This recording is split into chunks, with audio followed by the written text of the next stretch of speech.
वाला ले लिया ऐसे नोड से और ब्रेडिकार्डिया ले लिया ईसीजी के हार्ट रेट से। तो जब भी धड़कन कम होगी, और ब्रेडिकार्डिया की डेफिनेशन ये है कि ब्रेडिकार्डिया हमेशा 60 से कम हार्ट रेट को ब्रेडिकार्डिया कहेंगे। और एक 60 से कम हार्ट रेट में अभी हमने बात की थी कि ऐसे नोड का रेट 60 टू 100 है नॉर्मल। लेकिन ज़रूरी नहीं है कि 100 से ऊपर जाके ऐसे नोड काम ना करे, वो भी कर सकता है। इसी तरह 60 से कम पे भी ऐसे नोड काम कर सकता है। लेकिन जब 60 टू 100 रहेगा तो रेट रेंज में रहेगा, नॉर्मल रहेगा। हार्ट रेट ज़्यादा या कम नहीं होगा। ज़्यादा की डेफिनीशन है 100 से ऊपर, कम की डेफिनीशन है 60 से कम। और 60 से कम अगर पी वेव आ रही है तो ऐसे नोड काम कर रहा है। और ऐसे नोड कम करने के साथ साथ भी अगर रेट 60 से कम है तो इसको बोलेंगे साइनस ब्रेडिकार्डिया। और इसी तरह अगर ऐसे नोड ज़्यादा काम कर रहा है और रेट जो है वो 100 से ऊपर चला गया, तो पी वेव को देखें, अगर पी वेव आ रही है तो फिर ये साइनस टैकीकार्डिया है। अगर ऐसे नोड के साथ मिलते जुलते ऐसे नोड की तरह से बहुत सारे और बागी ग्रुप पैदा हो गए और वो अपनी अपनी इम्पल्स पूरे हार्ट को देने के चक्कर में आ गए हैं, तो इसको हम कहते हैं ऑटोमेसिटिसिटी फोकाई पोटेंशियल पेस मेकर्स, जो एक से ज़्यादा हैं लेकिन एबनॉर्मल हैं। इसको एक्टोपिक फोकाई भी बोलते हैं। अब ये जो फोकाई हैं ये सारे के सारे डिफरेंट जगहों पर हो सकते हैं। एट्रिया में भी हो सकते हैं, सेप्टम में भी हो सकते हैं, एवी नोड में भी हो सकते हैं, बंडल ऑफ हेज में भी हो सकते हैं, जंक्शन पर भी हो सकते हैं, सेप्टम में भी हो सकते हैं, वेंट्रिकल में भी हो सकते हैं। अब इनके अंदर डिफरेंस क्या है?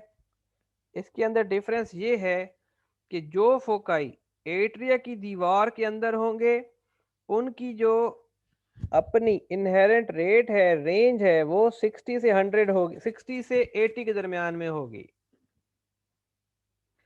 अगर कोई जंक्शन पे पड़ा है, एवी जंक्शन पे, तो उसकी रेंज होगी 40 टू 60। इसी तरह अगर कोई वेंट्रिकल के अंदर आ गया है तो उसकी जो रेंज होगी वो 20 से 40 रहेगी।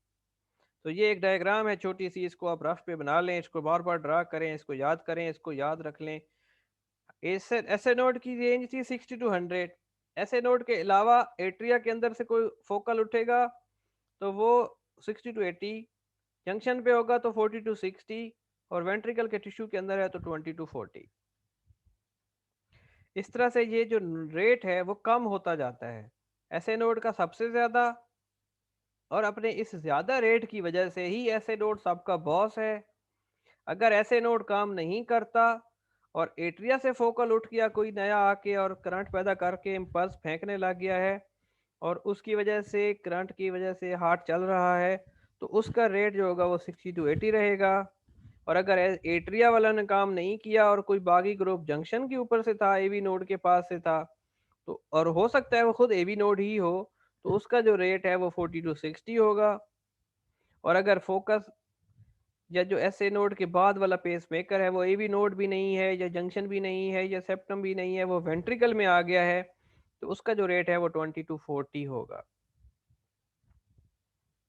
यही चीज़ बार बार रिपीट हो रही है। ऐसे नोड काम करेगा जब तक वो जिंदा होगा।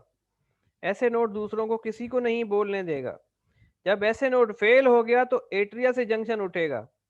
अगर एट्रिया भी काम नहीं कर रहा, वहां से भी कोई ऐसे नोड के जैसा पेस मेकर नहीं आ रहा, तो जंक्शन उठेगा या एवी नोड उसका काम संभालेगा। और अगर एवी नोड भी खुदा ना खास्ता इस्कीमिया का शिकार हो गया, डिजीज का शिकार हो गया, तो वेंट्रिकल के किसी भी मसल से कोई एबनॉर्मल फोकस अपनी जगह से हटकर, अपने काम छोड़कर, ऐसे नोड का काम संभाल कर इम्पल्स जनरेट करना शुरू कर देगा, और पेसिंग का रिस्पॉन्सिबिलिटी संभाल कर बॉडी को, हार्ट को पंप करा के बॉडी को एक पंपिंग एक्शन देना शुरू कर देगा। दिल के काम करने के लिए कुछ ना कुछ थोड़ा बहुत 20-40 से दरमियान में रेट पे पंप करने वाला काम शुरू कर देगा। तो अभी हमने बात की थी एट्रिया की ऑटोमेसिटी फोकस जो है वो पोटेंशियल पेस मेकर जो है वो एट्रिया का जो है, ऐसे नोड नहीं, ऐसे नोड का तो 60 से 100 है, तो एट्रिया का जो है वो है 60 टू 80। और जो एवी नोड के अंदर हमने बात की थी, ये एवी नोड बड़ा पिक्चर में दिखाया गया है, बड़ी वाली पिक्चर बना के। तो जो प्रगतियन इसका एवी नोड के अंदर है, उसका रेट जो है वो 4260 है।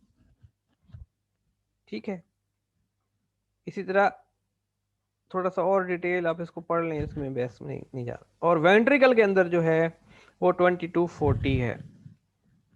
और फिर इसी तरह वो आप बताता जाता है कि एट्रिया ऐसे नोड का सबसे फास्ट है, एट्रिया उसके बाद है, जंक्शन उसके बाद है, वेंट्रिकल उसके बाद है।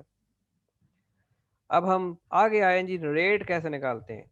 लेकिन इस वक्त तक मेरा ख्याल है अभी बहुत हो गया, नया पुराना सब लोगों को अच्छा सा डेटा मिल गया है। इस पे अगले 3-4 दिन लगाएं और हम इसको रेट का कैसे निकालते हैं वाली बात को फिर हम आगे उठाएंगे इंशाल्लाह नेक्स्ट क्लास में। ठीक है जी, टिल देन अल्लाह हाफिज़, बहुत शुक्रिया।